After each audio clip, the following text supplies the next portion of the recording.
নমস্কার, আমি আইনজীবী শাহিদুল হোসেন। আপনাদের সামনে একটা ইনফরমেশান ইউসিসি বা ইউনিফর্ম সিভিল কোড বিষয়ে একটা ইনফরমেশান ভিডিও দেওয়ার জন্য এলাম।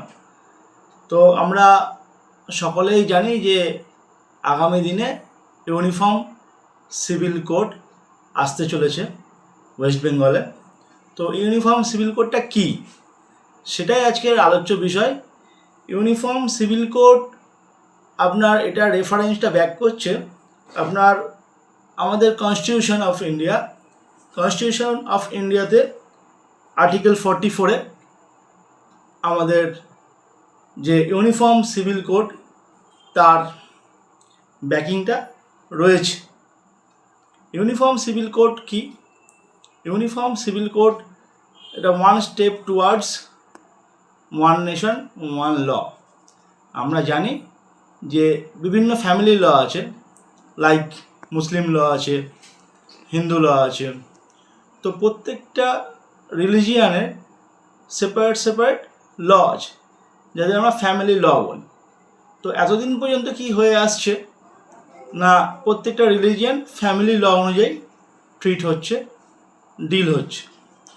তো আগামী দিনে যখন ইউনিফর্ম সিভিল কোড চলে আসবে, তখন প্রত্যেকেই, কি হিন্দু, কি মুসলিম, কি খ্রিস্টান, প্রত্যেকেই একটাই ল দ্বারা ট্রিট হবে, সেটা হচ্ছে ইউনিফর্ম সিভিল কোড।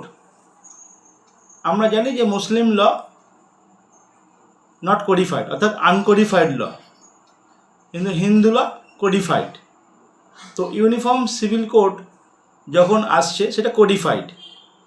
তাহলে আনকোডিফাইডের যে সমস্যা, সেই সমস্যার জায়গাটা অনেকটাই ক্লিয়ার হয়ে যাবে, টোটালটাই কোডিফাইড আকারে থাকার কারণে। আগামী দিনে যখন ইউনিফর্ম সিভিল কোড চলে আসবে, অর্থাৎ এনাক্টমেন্ট হয়ে যাবে, এনফোর্সমেন্ট হয়ে যাবে, তখন আপনার যে মুসলিম ইনহেরিটেন্স অনুযায়ী যে মুসলিমদের সম্পত্তি বিভাগ বন্টন হতো, সেই বিভাগ বন্টন ইনহেরিটেন্স অনুযায়ী হবে না, according to uniform civil code wise হবে।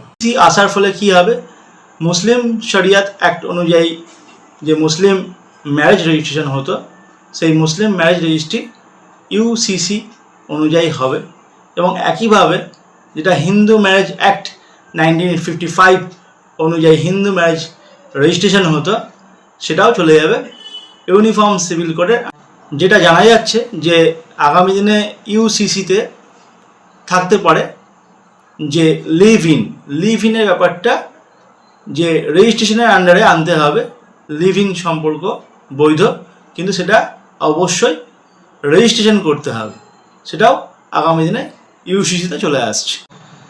আমি আগেই বলেছিলাম যে আমাদের সংবিধানের আর্টিকেল 44 অর্থাৎ আর্টিকেল 44, যেটা স্টেটকে বলছে যে সিটিজেনদের, নাগরিকদের যে অধিকার, সেই অধিকারকে সিকিউর করার জন্য স্টেটকে নির্দেশ দিচ্ছে।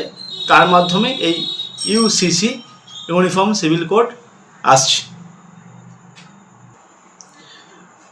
আর্টিকেল 44-এর ল্যান্ডমার্ক একটা হিস্টোরিক জাজমেন্ট রয়েছে, Sarla Mudgal versus union of India, যেটা 1995 SCC 635। এই ল্যান্ডমার্ক জাজমেন্ট সেই সময় পাস্ট হয়েছিল। আজকে ইউসিসি নিয়ে সংক্ষিপ্ত আলোচনা করলাম। আগামী দিনে আরও পড়াশোনা করব এবং আরও কিছু ইনফরমেশান এই সম্পর্কে আপনাদের কাছে তুলে ধরার চেষ্টা করব। নমস্কার, ভালো থাকবেন।